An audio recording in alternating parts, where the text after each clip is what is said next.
I'm Caramel. You're a little happy today. What's going on? No, I think that I'm just having a decent day. Those come far and few between a lot of times when we're working hard trying to get through the last quarter, right? This third quarter is really like woo, woo, woo, woo, woo. So we're gonna make it through. But I tell you what, I was thinking you were on a trip recently and Hmm. you said something about the trip. Where were you last? I think I was gonna say Croatia. It wasn't Croatia, it was an island. Oh, I was just last in St. Lucia. St. Lucia, Croatia and St. Lucia sound nothing alike, but in my mind they were the Well, they got some "sh" in the end. same. That's some Fix "sh." it up, best friend. That's what my best friend does. Fix it up for me. But you were down there and you said something that it was a nice trip and everything, but you talked about you said institutional knowledge. I don't think you used that term, but you were saying that you could tell there were some new people and some old people there, and some of the information was not transferred. Give them the example that you Yeah, used. so that was what I used. I used the word institutional knowledge, and what I was explaining to you because we were at a resort, and this resort has been around for years, and you could tell that at some point the staff knew how to interact with the customer, but then the new staff, some of the younger staff, did not. And so there were some inconsistencies in the way that they were handling me as the person who was staying at the resort. And I told you, this is the clear definition and a differentiator between having institutional knowledge and using it and not. Um, and here was the example. I had one waiter who put my straw. He took the top of the straw off and touched the top of the straw and put it in my glass. And then the other waitress, who was a little older, looked like she had been there a little while, she tore off the bottom of the paper and kept the paper at the top so she didn't touch where I was going to put my lips on my straw.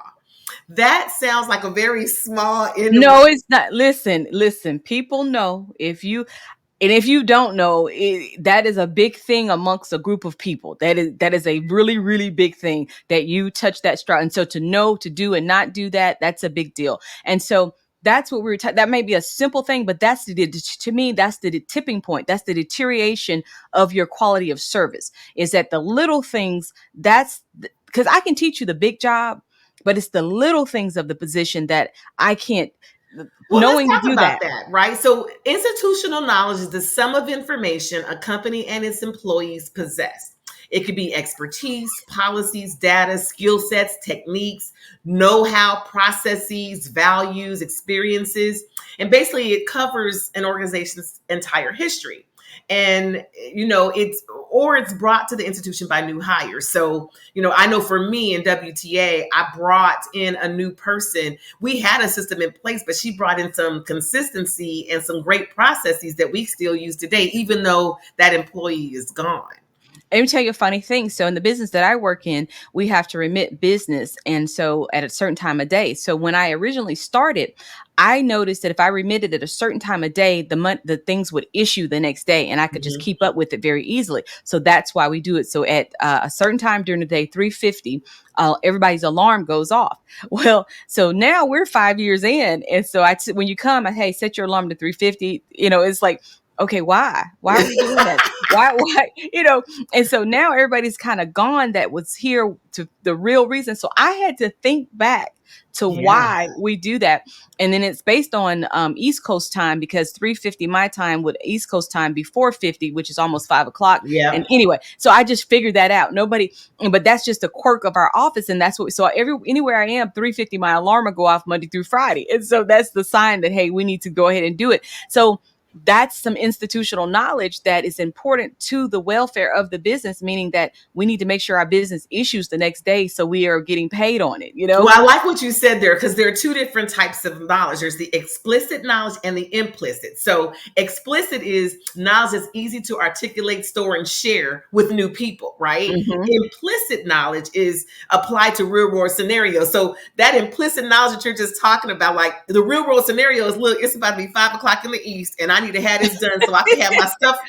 But if you weren't there to explain it, would someone else know why that happens? I explained it now, but I can see how that can, as it goes, as we have other locations and other places, it's like to carry that, because when now we have two locations, and to Yep. have to carry what we do in the main location to the other location to make sure people understand that. So I end up having to go to be the one to make sure it's done, because I'm very particular about certain things, very, very, very particular.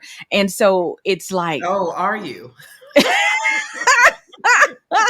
shut your mouth, okay? Just shut your Well, mouth. here's the thing, Michelle. This is something that's super big because I had forgotten that.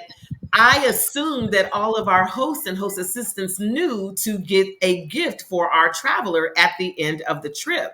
And one of our trips, I said, "Hey, did you get the gift?" And they were like, "Oh, no." And I think I had not said it, even though it was a line item in their itinerary. It said explicitly in there was a line item for $15 budgeted for each traveler for something.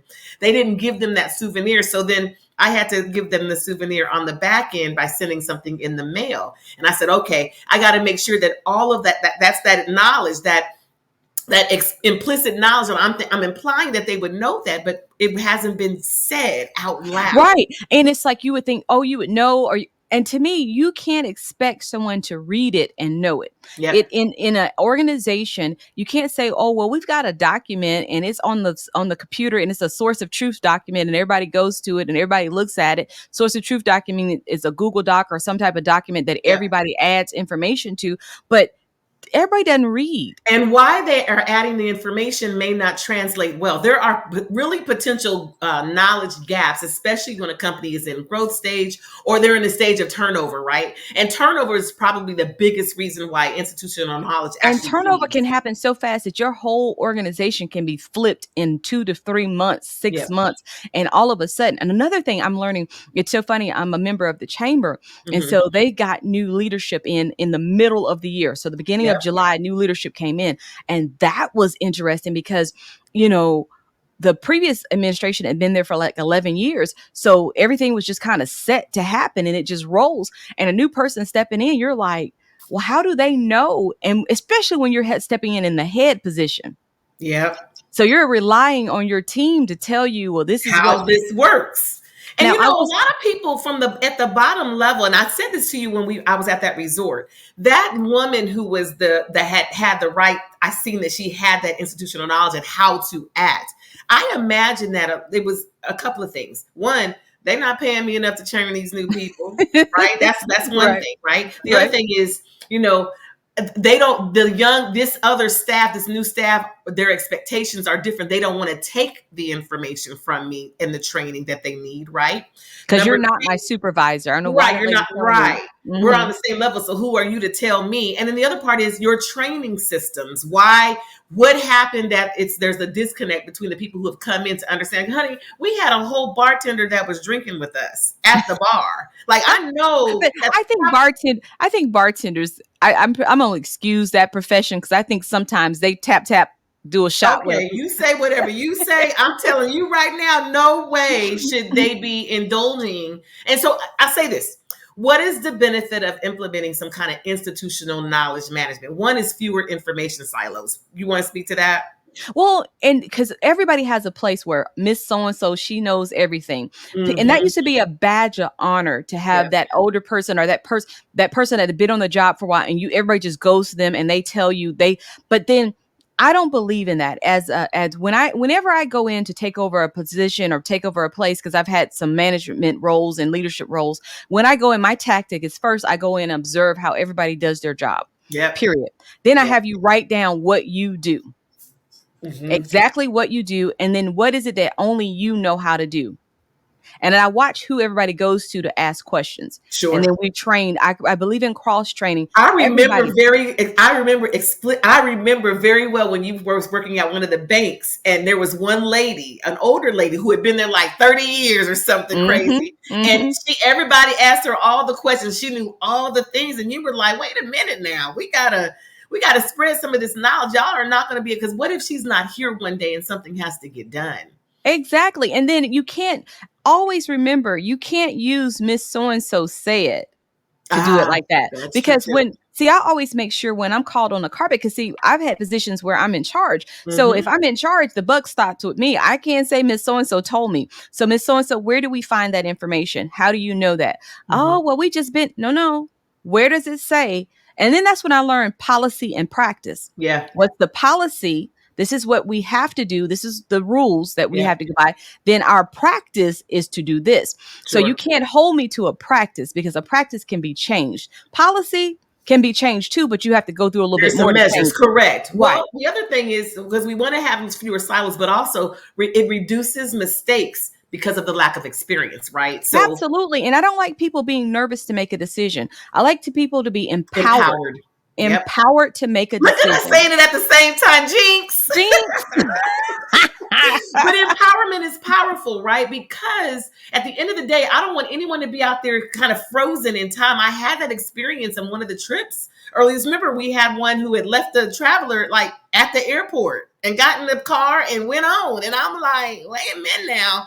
What happened? Well, I was worried and I was scared and I didn't want to go to jail. And that will happen. And that can Yeah, happen because everybody receives information. And that's what I'm learning. I'm so proud of myself that I'm learning that people think and operate and move in so many different ways. And what a base of now that I've reached a certain milestone in terms of age, my age, what I consider common knowledge amongst my age group of people, this is it's not. common knowledge. That is not the common knowledge anymore. And so I have to be mindful to go ahead and say the things.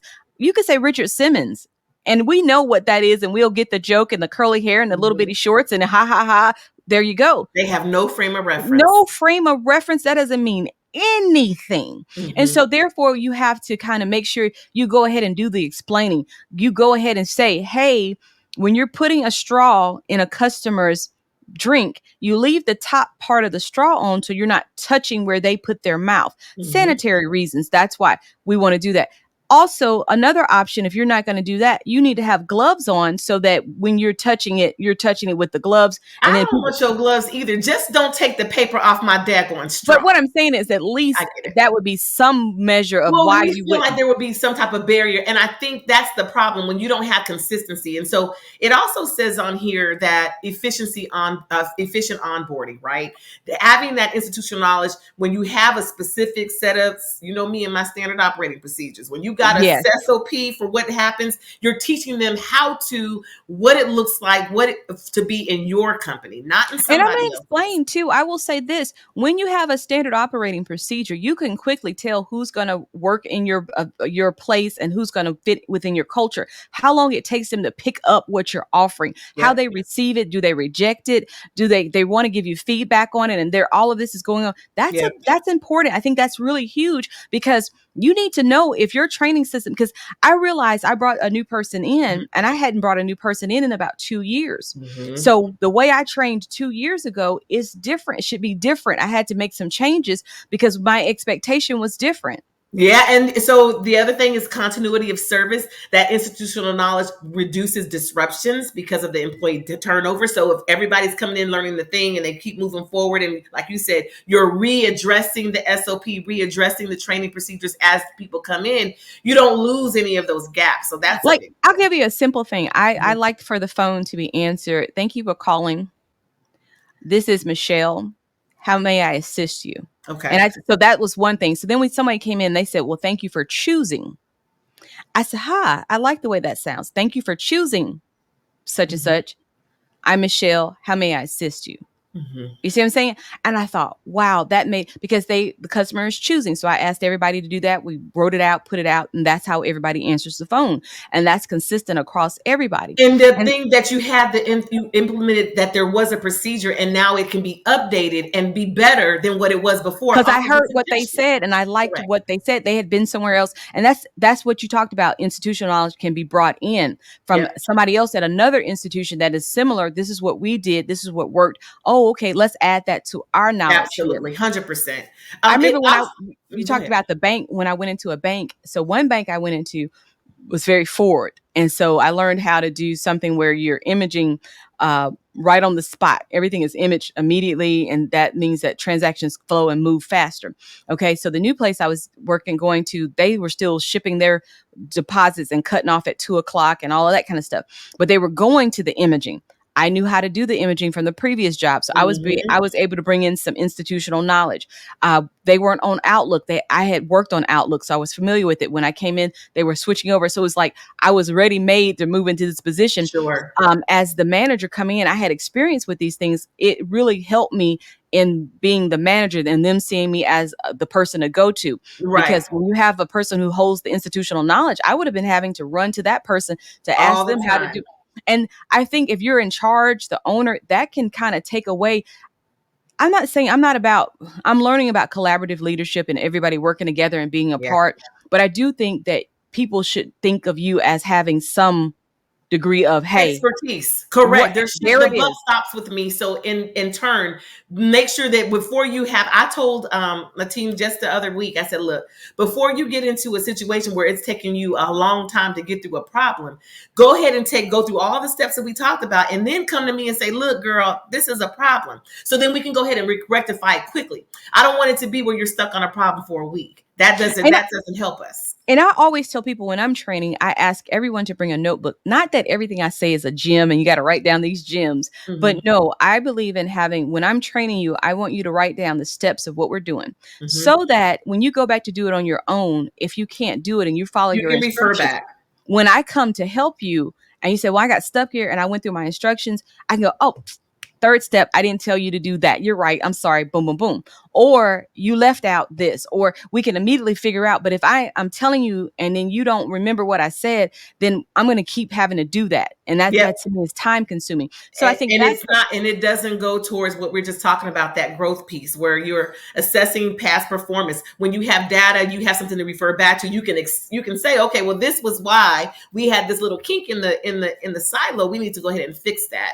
And in the last one, it says that why you need to have, make this an important part of your business is employee satisfaction. Better informed employees lead to happier, more because satisfied no workforce. one wants to seem like they don't know. Yeah.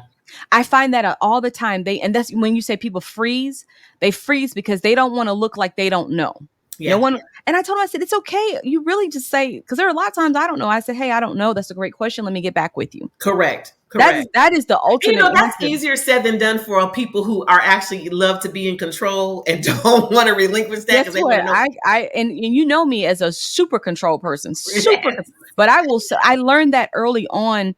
A few things that I kind of live by. I don't lie to customers. Sure. And what I mean by that, and I know nobody tries to lie, but I don't even tell little white lies. Like if somebody calls and they say, "Oh, Michelle's not in and I'm here." Don't do that. I am not taking calls at this time. And that's that. One of the biggest, as of when I became a master trainer, and I would never forget. And I was in a training class. I was learning how to be an actual podium trainer, and I'll never forget.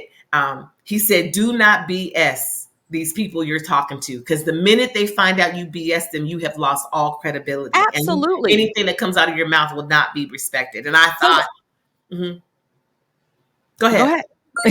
Well, I thought at that time when he said that, because I was about to kind of lean into saying and finessing. No, don't finesse nothing. I Mm-mm. don't know. Let me get back to you. I'll find out by the end of the day. I was talking to someone the other day, and they were telling me about their child, and their child had some information. They were adopted, and they were wanting to know, and the parent was a bit concerned about that. I do not have an adopted child. I am not adopted, but I did say this to her. I do know children fare better with the truth. Yep. If you're talking to a little child, and try this, if you see a little child and you're talking to them and they're asking you a question, if you notice, if you tell them the truth, like they said, well, why that man on the ground over there? He's homeless. He doesn't have anywhere to live. Mm-hmm.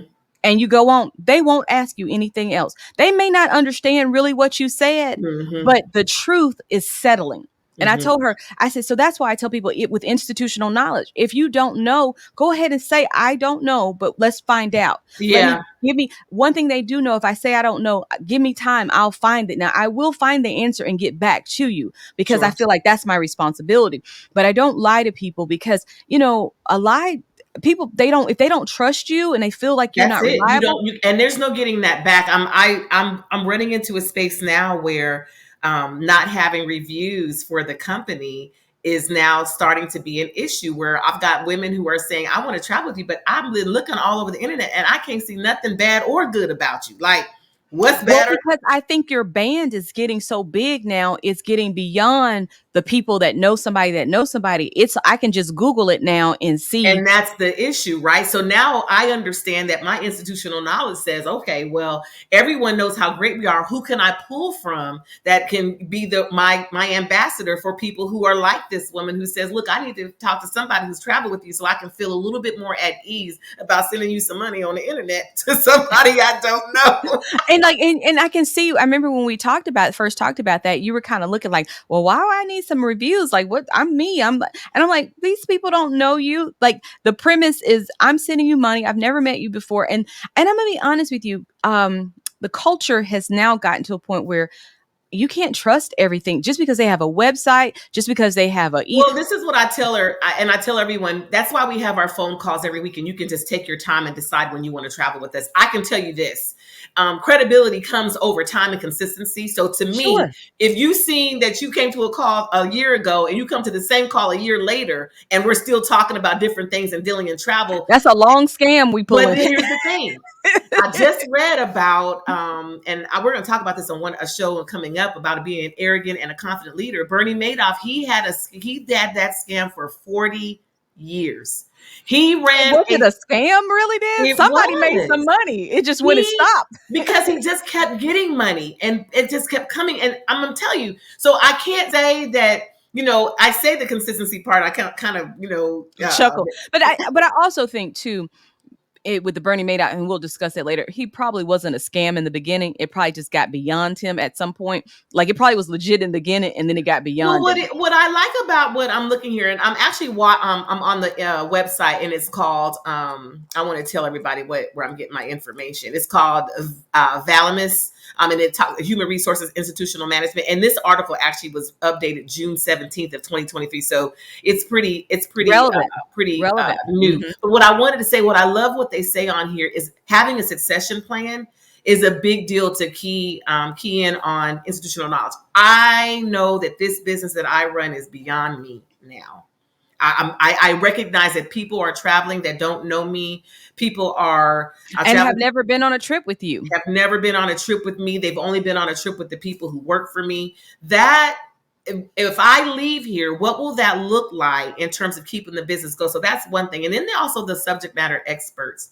The idea that somebody has to know beyond me what that looks like and how this company And actually if you functions. plan on scaling and growing, then you need to be able to have institutional knowledge that is easily accessible, Yes. that people can get to and know where to go, and that it's accurate. You have to spend time updating. I was dealing with a situation where people said, "We have this document. It's been there since 2017. Well, when's the last time it was updated?" I don't know. Well, who's in Yeah. charge of updating it? Oh, I don't know. Da, And da, let da, me tell you, it doesn't have to be as hard as one would think. I've told people this all the time. I am a lowest common denominator CEO. da. I don't believe in having a bunch of stuff just to have a bunch of stuff to say we big. Our documents are probably five. We run $1 million business, but I've probably got five documents that actually mean something in this company, right?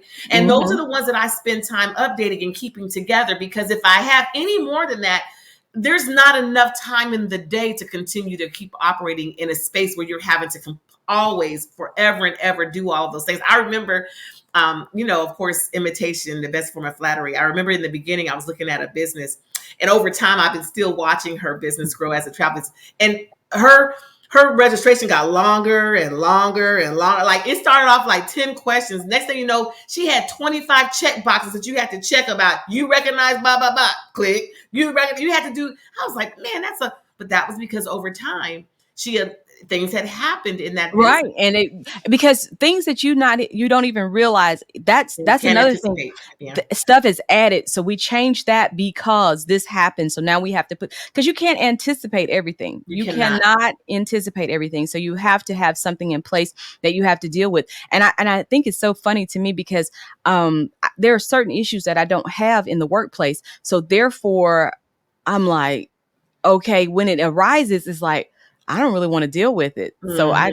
you know what I mean? It's like, I don't want to have that problem. I don't want to have a system to handle that type of problem because I don't want that problem. You know what I mean? One of the biggest hurdles for WTA as we were trying to build has been there was nothing that was available that we could use. So we had kind of built it from the ground up. Not a problem now because we do have some SOPs that we had to have. And I was building SOPs from the very beginning because listen, I'm a scatterbrained CEO just like anybody else and have a lot on my plate. If I didn't write it down, the order of steps, I wouldn't know in 3 months And when how you're to do when you're showing some, because these things that are super easy for me that'll take me a hot second to do, like I realize I love numbers. it. And Hmm. so I'll sit and go through some numbers and figure and pull out some numbers and write them down and have an Hmm. idea of what I'm doing. And then I can show that to somebody else and they're like, "What? You went to Why are how? you even Why? calculating? Why does this even matter?"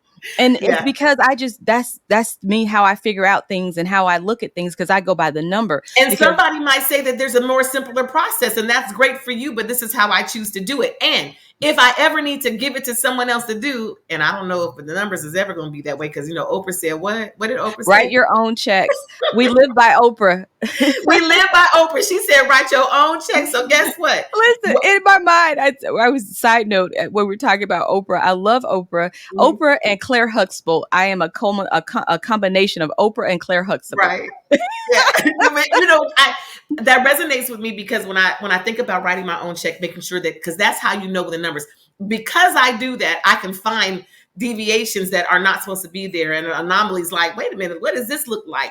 Because I do that. But that's one of the things that I won't turn But I'm over. sure Oprah has advisors, so I think I need to Of make course. sure So there is somebody who is managing, but she still is looking at and and dealing asking with writing that. questions of why are Correct. we writing this big old check to so and so. Correct. And I think that that's something to be said. Now, again, you still need to have some clear and transparent communication channels, building a culture of learning and sharing.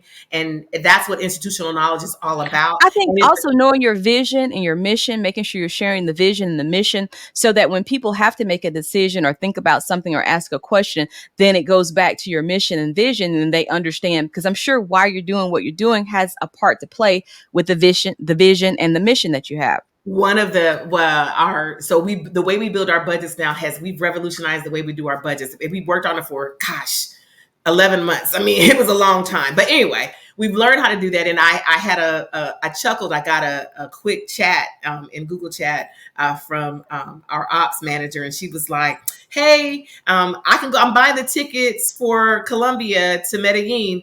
Do you want to go ahead and spring for the upgrade? It's $20. And I was like, absolutely. She says, yeah, it meets the budget. So I figured we should throw it in, but I wanted to just run it by you. She Sure. won't ask me that question anymore. Why? Because it's within our budget. And she knew it, but she was checking in to make sure. Those are the Right. empowerment things that I want to give her. I said, but good looking out. That's great that you did that.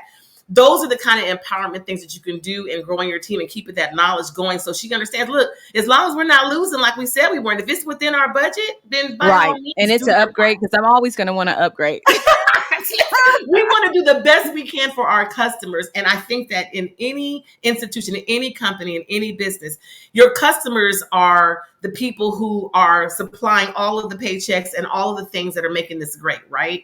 The minute you Exactly. don't have them in sight and you've got institutional knowledge that's been lost and now the customer is not getting the same zhuzh that they've always gotten, you have a problem and you don't want to get to that space. So yeah, keep that information and all of that Don't sharing. you just be the keeper and don't have Miss so and so or Mr. so and so who's the only person that knows things. Because if anything happens to them, then now you're set. And then you make other people feel beholden. They can talk any kind of way and say what they want to say to people.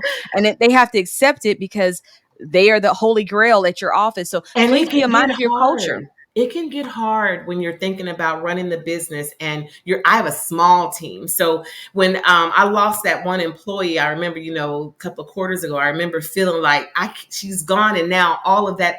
No, I now will keep a small team, at least somebody who can kind of fill in the gap until we get somebody new. That's the kind of collaboration you need, that collaborative leadership to where it's not going to cripple you if somebody left and they can pick up the Even piece. even me, if I'm out, I don't want it to cripple the Yep, organization. And I think that's how you have to look at from top down that anybody now I'm important. Now, of course, it ain't gonna go that correct. long without me, but I can be out because what if I get sick and I'm out a couple of weeks, couple of months? I It need should be able to somebody to still run. continue to know where to go and what to do. So, gosh, this was a good topic. It was. Thank you for going to Croatia, St. Lucia. And I love you, best I friend. love you too.